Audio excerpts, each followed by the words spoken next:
good. Yeah. Yeah, I love Evan Mobley, and he's having an amazing rookie season, and the sky's the limit for the kid. The Cavs have been getting people's attention finally. So now the national media is actually talking about them and actually giving them credit for what they've done. And Stephen A. Smith was saying that Darius Garland today should have been the starting all-star guard for the East, and then went on to say that they could come out of the East. They're that good. He's not picking them, but he's saying that they have a chance to because they're that good. He did say that. Yeah. I mean, he screamed it. Yeah, but that's what he does. Yeah. The Cleveland Cavaliers could come out of the East. They're that good. And that young, right now, this young Cleveland Cavaliers team, coached by Bickerstaff, who's doing an outstanding job, Coach of the Year candidate. If LeBron James was on that squad, they could win it all right now. Wow. Imagine that. What a hot take from Stephen A. If LeBron James was on your team, you'd be doing great. Dude, Even better, yeah. Yesterday when we were hanging out, me and Robert from Cleveland, one of the guys in like the green room area that we were in is from Detroit. And he had a Detroit hat. We started talking and the Cavs came up. And like the guy who was the manager and then a couple other like higher name celebrities are all talking about the Cavs. And I was like, damn it. I knew I should have been paying more attention when Bill was talking about that. You should have been texting me, yeah. I'm always so dismissive where I'm like, I don't like basketball. And then all these people are talking about it. They're like, you're from Cleveland? I'm like, yes, if it's a young team and there's a lot of potential. All the, I would have loved for you to have been like, HR Puffin stuff is doing an amazing job coaching this young crew. Bill could have been your Cyrano de Bergerac in that conversation. I think of you, Bill, because I was like, man, Bill would crush this conversation. Because I'm just like sitting and nodding, and they're looking at me like, yeah, that the one guy he opened for Sebastian at Romo Fijo, and he was talking about being in Cleveland and seeing the Cavs and yada yada. Who was that, Pat? No, Mike Young, I think he said. Oh, I don't know. I thought Pat opened for Sebastian. I think that was his name. Okay. But he's the guy who's Pat McGann's on to bigger and better things now. Oh, is he really? No, okay. I mean, what's bigger and better than opening for Sebastian? That's what I'm saying. That's what I'm thinking. But yeah, at arenas, yeah. He will be a hilarities that I think Valentine's weekend, yeah. Okay. But either way, I thought of you, Bill, because I was like, damn it, if I wasn't such a brat about not liking basketball, I could contribute to this conversation. Could you imagine if she had an earpiece in midway through the conversation? She goes from just trying to fake it to like, guys, if you take a look at the power rankings, I'm telling you what, because Bill's feeding her lines. But he's feeding me things that are absolutely not true. Like just no, it'd be more like I'm telling you stuff, but I'm also having another conversation, and I'm like, and now welcome to the stage, Raj Suresh, and you're like, Raj Suresh is just really killing it. This new rookie. I mean, he's just doing so, and they're like, who is this guy? What? We thought you weren't drinking anymore, Mary. Speaking of Darius Garland, he's on the cover of Dime magazine, if you ever read that. He's from Gary, Indiana. He's from Michael. He grew up a few blocks away from the Jackson house. He grew up, Darius Garland, on Cleveland Street. It's foreshadowing. It's all fate. But he's from Gary, Indiana. He said, obviously, not a lot of people get out of Gary, but he went to Vanderbilt, and now he's killing it for the Cavaliers. But if you ever read Dime magazine, for the people who still get that, he's right there on the cover. Darius Garland has taken the Cavs to the next level. There you go. Ooh, what is that? I don't know what that is. I was messing with Poundcake's things again in the Every break. time I hit my mic, you hear that? I thought only I could hear it. I do hear that.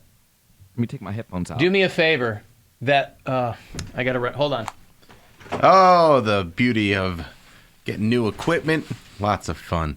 Everything's good. So how was that meeting that you had yesterday? Are you talking about that? Yeah, I mean, it was it's hard to explain, like, getting too excited or not excited. Never mind, Alan's back. Okay. Wait, no one say anything. I want to see if I can hear it. Give me a 1, 2, 3. No, you're not going to hear it now. I had the EQ in, but I was trying to. Okay. Yeah. Okay. I got to mess with it. I'll figure it out. Yeah. So anyway, Stephen A. Yeah, very excited. He's out there. God bless that guy, boy. He's he screams to get your attention. They did a good job on SNL doing a first take parody and it was Chris Redd as Stephen A. Smith, and Keenan as Michael Irvin, and there's a cocaine joke in there that was pointed at Michael Irvin that was pretty funny. Don't threaten me with a good time. The Cleveland Cavaliers could come out of the East. They're that good. And that young, right now, this young Cleveland Cavaliers team, coached by Bickerstaff, who's doing an outstanding job, Coach of the Year candidate. If LeBron James was on that squad, they could win it all right now. Oh, he said Coach of the Year candidate. Yeah. I'm like, who's Kennedy? I thought he said Coach Kennedy or something. No, Coach of the Year candidate. Stephen A., you wrong, brother, okay? It is not fantastic to be here. It is a delicious privilege to put on this suit, you understand? To put on this $6,000 tie clip, okay? The thickest one ever made. This is here. This is special. Okay, want to remind you both that it's 10 a.m., okay? And we have an hour and 58 minutes to go. All right, let's start with the Sunday Didn't Stephen A. hit up Chris Redd and said, hey, I think you're funny doing me on SNL? They talked about it on First Take. Like, they gave him props for it. Playoff game in Tampa, where Tom Brady's Buccaneers will take on the red-hot LA Rams. Guys, the question everybody is asking, is Tom Brady an exceptional quarterback or very exceptional? Now, Molly, I've been thinking about this for a long time. I stayed up all night wrestling with it. But today, there is no doubt that Tom Brady is an exceptional quarterback. He's not even as fired up as the real Stephen A. Smith. Right, yeah. That Chloe Fineman is foxy. Yeah. Man, and she's good, too. That's what I mean. She's like legit gorgeous. Not just like, oh, she's a cute, Hot for quirky SNL. comic. Yeah. She's gorgeous. She's real pretty. She's in that movie that it drops today, as a matter of fact. You were telling me about it. She's in that movie where Kevin James plays Sean Payton. Oh, okay. The coach of the Saints who just left. When he got suspended for that bounty thing with the Saints years ago, he went to coach his son's like Pee-wee football team or something. Chloe Fineman's in that movie. Now, the female lead is Sandler's wife. Did they comedy it up a little bit? Oh, I'm sure it's Kevin James. How could it not be? Yeah, no, I mean, it looks like it's Rob Schneider is playing a weird guy. So I think it's one of those, yeah. How many times does Sean Payton fall down in this movie is what I want to know.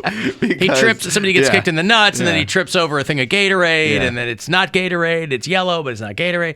It's a whole misunderstanding. He sits on a football and goes flat. That's right. Rob Schneider's going, you can do it, or whatever. I got $1,000 here for you to win. It's a chance for you to go fund yourself. So listen closely and good luck. The Buzzard wants you to go fund yourself and score $1,000. Enter the nationwide keyword family at WMMS.com. That's family. Enter it now at WMMS.com. And good luck from Buzzard Radio. Today is the 36th anniversary of the Challenger explosion. Poundcake wasn't even alive for this. No. He wasn't even a gleam in his daddy's eye in 1986. Still not. You have to bring it up, Dick. Ah, boy. The O-rings on the Challenger were as busted as Poundcake's relationship with his father. So wrong. Which is the bigger tragedy? I'm still living with the wreckage, or these people that exploded? Well, they're all dead, so I think that's probably the bigger tragedy. I have to live with this. But Cody has to field insensitive text. Right. These people had their body parts splashed all over the ocean, but, the Atlantic. Poundcake's like, well, we're not talking about what's funnier. Yeah, so the Challenger explosion, I mean, Bill, you would have been little, too. Little, yeah. Yeah, Mary wouldn't have been alive yet. I can't imagine what it would be like seeing something like that. I was real sitting time. when they ran it on television. It was a big deal. It was I was in freshman year homeroom because this was 11 in the morning, and they roll in the AV card, and we're all going to watch the shuttle launch. And I don't think the Challenger was the first space shuttle. Couldn't have been, right? If the first space shuttle blew up. I don't think it was, but so I don't quite recall why it was such a big deal for us to watch in class. Because I think it was so diverse. And it's still new. Well, I think they had the was first so new, teacher on board. Oh, that's what it was. They had the Good first call. Citizens, It was Krista McAuliffe. It was you're right. That's exactly what it was. It was this teacher. Reagan was still the president. He was supposed to give the State of the Union address that night, coincidentally, and they postponed that. But yeah, for people who are old enough to remember watching the Challenger blow up, and people who work at like Mission Control and NASA and all that, they're watching it, or they're watching it happen, and there's nobody screaming or freaking out. They're just like, we had a negative outcome. They're engineers and they're scientists and things. And the sad part was the people on the ground, families who had gathered to watch these people go up there and seeing what happened, but not properly realizing what happened, because they said, in the years after when they were, the recovery missions of debris and organic material and all that, they're like, the cabin that the astronauts were all in broke away intact from the rest of the explosion, but there was no way anybody was going to. They were probably all alive before they hit the water. What, really? Well, yeah, because there was nothing in there that would have... But wouldn't they have burnt up? Like, it was No, because explosion. the capsule wasn't on blown away, fire. yeah. It blew away from the rest of the wreckage, and so the cabin was intact. So, what, did they drown? Like, what happened? Well, the impact. The impact would have killed as they them, hit the water. It's like hitting concrete at that, You can't survive that. Okay, because I watched the documentary, and they said, obviously a major malfunction. The family thought that they were still alive because... Right. I'm like, well, it just exploded. How do you... If you don't see anything come down... I didn't see the cabin come down because they showed the footage where it exploded. So it's just... Well, they had to really zoom. I mean, they took like still shots and things, and when they would zoom in, you could see the fuselage, the forward section was intact. Did they recover the bodies then? Over time, yeah, they did. Were they mangled? Mangled would be a nice way of putting it. Yes, they were. I think they were not intact, is how they put it. Yeah, because they were just, if you hit that water at that speed, they hit the ocean surface at about 200 miles an hour, which is just like hitting concrete at that point. So it's like, let's say you were just to drive a car, into a concrete wall at 200 miles an hour, you're not going to have much intact. I feel like that cabin was made for impact, though, because it was not made for impact. Not No. made They didn't even. They 200 miles per hour. removed ejection seats in the space shuttle. They were like, well, something like this is very, very unlikely to ever happen, and it's just going to add to the weight, because the initial space shuttle, they had like pressure suits and ejection seats. And they were like, no, it'll be fine. They do all these tests, and nobody knows. You can't plan for every contingency, but they were like, man, it's too expensive, which guarantee that was at the top of the list. And we got to fund this ice wall guard. We can't be paying for all these ejection seats. Right. We got to keep this ice wall safe. Yeah. And they said it just added too much weight to it. Because if they had kept those, the theory was if something did happen, the crew might be able to eject. Over the ocean? What do you mean over the ocean? They'll be able to eject, like, from however high they were, and then it comes with a parachute, I know, but you're still over the ocean. So then... Right, but you would float to the ocean, not hit it at 200 miles an hour. And then you'd be in the water, and then you get bit by a shark. Jet pilots can eject, Yeah. I still have never You've never seen seen Top Gun, have you? No. They have flotation devices in the parachute too. Boy, you would have thought that he would have sought out Top Gun, Well, if for nothing else than the beach volleyball scene. I did see that. It was on Pornhub. Tom Cruise. That's on Pornhub? Pornhub. Yeah, they have like the Brokeback Mountain scenes. They have all like the gay movie scenes that. But that's not like a sex scene. It's just shirtless guys playing volleyball. It doesn't matter. That's They'll put it close on enough, there. I guess. They had the Donald Trump inauguration on Yeah, Pornhub. I only go to Pornhub for whenever Mike Polk releases a new hour. White man F's entire country all at once, and that was on Pornhub. Okay, you can put whatever you want. Huh. Maybe we should be putting clips of this show on Pornhub, Bill. People put music videos on there. Yeah. I mean, Well, you're going to get I eyeballs. can set it up. All kinds of balls. You're going to get eyeballs. You're going to get... The comments are the best, though. Comments are the worst. You want to get a snapshot of the intelligence quotient of people from all over the world. Look at the comments on porn sites.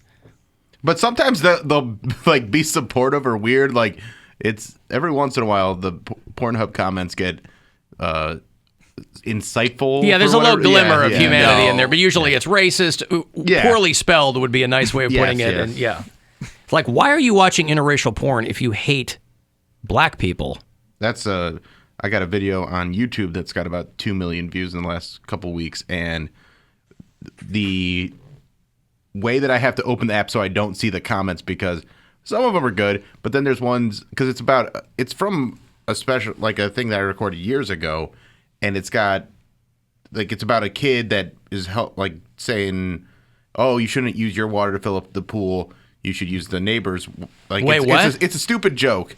But the fact that it's about kids, someone's like, "Ooh, inviting kids over to your house, that's pretty cringe." I'm like, I have kids. Like, that's it's weird how people Wait, this can't- is a joke about filling up your pool? So it's basically, I bought a pool from Walmart. I'm filling it up, and all these kids in my neighborhood want to come over and go swimming because we're the family that have a pool now. And there's one kid, he's not trying to go swimming. He's just like, "Phew, that's going to kill you on your water bill, bud. What you got to do is take your hose, hook it up to their house over there. They're on vacation. They're not even going to know." And like that's the bit. But there's people that can't figure out that I'm doing this as a dad, not a guy trying to lure kids to his house. Yeah, there's always like one comment. You There's see a lot. You see like a hot music video or a hot. That's on you. All you needed in the bit was the phrase, as a dad, comma. Well, in the special, it's like the whole thing is a segment where I'm talking about being a dad. And it's like, yeah, I didn't buy a pool from Walmart for me by myself. Like this is from 10, 12 years ago. Imagine that's the takeaway that somebody has. Not only the takeaway, but for them to go, I'm going to give him a piece of my mind. Yeah. And tell him right now. And then there's a lot of people like, oh, you're glorifying stealing. I'm like, it's a joke. Yes, I am glorifying Yeah, stealing. people get very worked up in the comments. Hashtag true crime. Yeah. Yeah. Well, good for them, Izzo. What, Poundcake? Nothing. It's just like there's always like an out of context comment. Say, like you'll just scroll down like, ooh, hot bod. Ooh, this girl's so sexy. And then there's one in all caps. Everyone sleeps with their sisters. Stop kink shaming. I'm like, what? I love non sequiturs and porn comments. Like, oh my God. I don't know if the he's best. serious or if he's trolling, but either way, Probably trolling. I'm going to report, bro. A red flag. All right, I got a break. You want to text for anything? 35192. To do that, listen anywhere you are on the iHeartRadio app.